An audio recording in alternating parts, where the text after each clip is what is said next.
Hello friends, आप सबों का ममता मिश्रा कुकिंग चैनल पे सुस्वागतम। आज की रेसिपी राजस्थानी स्टाइल भरवा हरी मिर्च और नींबू का टेस्टी हेल्दी चटपटा अचार की रेसिपी है। इस अचार की खास बात ये है, इसे बनाने में तेल, पानी और मसाले का बिल्कुल भी प्रयोग नहीं करेंगे, फिर भी ये बहुत ही टेस्टी और मजेदार बनेगा। आज की रेसिपी पसंद आए तो वीडियो को लाइक शेयर, चैनल पे नए हैं तो सब्सक्राइब अवश्य कर दें। चलिए अचार बनाना स्टार्ट करते हैं।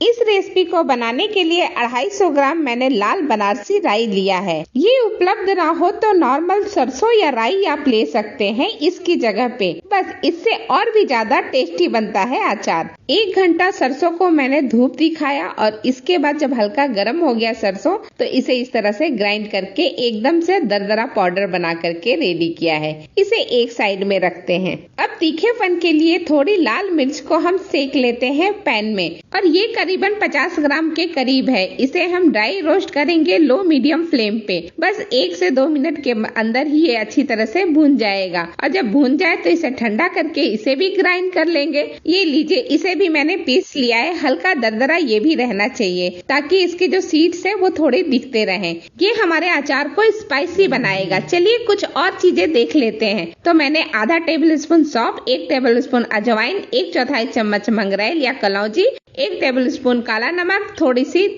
आधा टेबल स्पून मैंने हींग लिया है, और आधा टेबल स्पून ही हमने मेथी दाना भी लिया है। ये सारे मसाले वाली चीजों को हमने एक बाउल में, थोड़े बड़े बाउल में डाल दिया है। और अब हम इसमें लाल मिर्च डालेंगे जो मैंने पीस करके रेडी किया है ना वो। तो मैं इसमें से 3 चम्मच ही लाल मिर्च डाल रही हूँ। हम बाद में मसाले को टेस्ट कर लेंगे, अगर जरूरत होगी तो थोड़ा और डाल देंगे। और साथ ही इसमें डाल देते हैं 2 कप के करीब जो हमने पीस करके राई रखा है ना, बनारसी राई, वो डाल देते हैं। ये पूरी राई हमारी पीसने के बाद 2 कप ही हुई थी। तो अब हम इसमें नमक डालेंगे। नमक अभी तक नहीं डाला था, तो आधा कप के करीब हम इसमें नमक डाल देते हैं, और सारी चीजों को अच्छी तरह से स्पून के हेल्प से मिक्स कर लेते हैं। एकदम बढ़िया से मिक्स कीजिएगा अच्छी तरह से। मेरा जो बाउल है थोड़ा सा छोटा है, तो मिक्स करने में थोड़ी सी परेशानी हो रही है।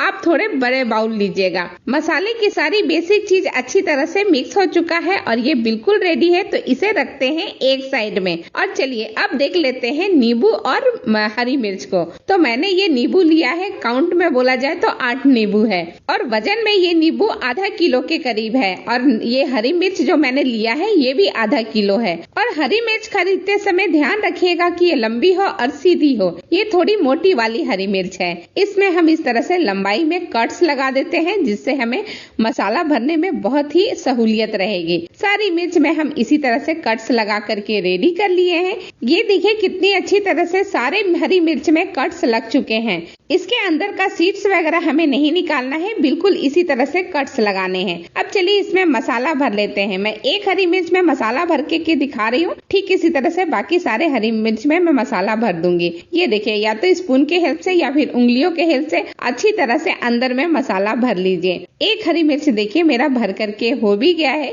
जो भी एक्स्ट्रा मसाला होगा हरी मिर्च के ऊपर उसे अच्छी तरह से साफ कर लीजिए। ये एक हरी मिर्च रेडी है। ठीक इसी तरह से बाकी की सारी हरी मिर्च को मैंने भर लिया है। ये देखिए मैं आपको दिखा रही हूँ, बहुत ही बढ़िया और परफेक्ट बने हुए हैं। चलिए अब नींबू को देख लेते हैं। तो नींबू को हमने पहले थोड़ा सा घिस लिया है, जिससे इसका जो छिलका है एकदम पतला हो जाए और कड़वा ना लगे। घिसने के लिए आप सिलबट्टे का सिल का यूज कर सकते हैं, या फिर कोई ईंट हो जो थोड़ा सा खुरदुरा हो उसके ऊपर भी आप अच्छी तरह से इसे घुमा घुमा करके घिस सकते हैं। और ये देखिए अच्छी तरह से सारी घिस चुकी है, और सबका पानी भी मैंने हटा दिया है, पोंछ के सुखा लिया है। अब इसमें मैं कट्स लगाऊंगी। तो ये देखिए इस तरह से ठीक बीचों बीच आप इस चाकू के हेल्प से कट कर लीजिए नींबू का, और दोनों साइड में कट कीजिएगा। हम एक नींबू में से 4 टुकड़े निकाल करके रेडी करेंगे। ये पहला 2 टुकड़ा है जो हमने निकाल करके रेडी किया है। ठीक इसी तरह से एक और बार हम कट करेंगे, और ये देखिए हमारा 4 टुकड़ा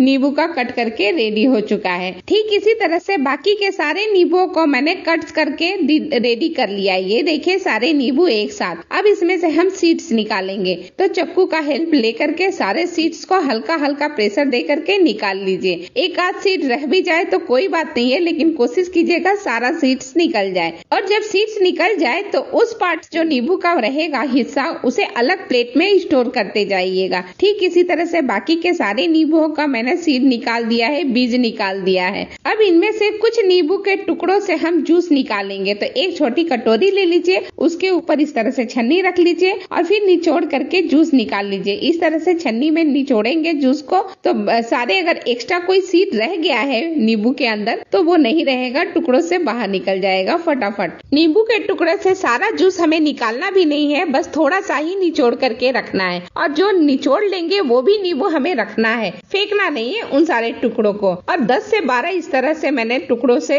इतना सारा 2 से 3 चम्मच के करीब मैंने जूस निकाल करके रख लिया है। और ये साइड में देखिए मैं जो दिखा रही हूँ जिसमें से हमने जूस निकाला वो है, और इस साइड के जो नींबू है बिना जूस निकाले हुए हैं। अब बरनी में नींबू और हरी मिर्च को अरेंज करते हैं। सबसे पहले हम बरनी में हरी मिर्च रखते हैं और हरी मिर्च रखते समय इस तरह से रखेंगे कि इसका जो खुला हुआ हिस्सा है वो ऊपर के तरफ रहे या फिर बरनी के कांच से चिपका हुआ रहे। इस तरह से मसाले हरी मिर्च के अंदर रहेंगे, बाहर बहुत कम बिखरेंगे। ये अचार खाने में बहुत टेस्टी होते हैं और बिना देखा आपने ना तो तेल पड़ा, ना तो पानी पड़ा और ना ही ज्यादा कोई मसाले पड़े।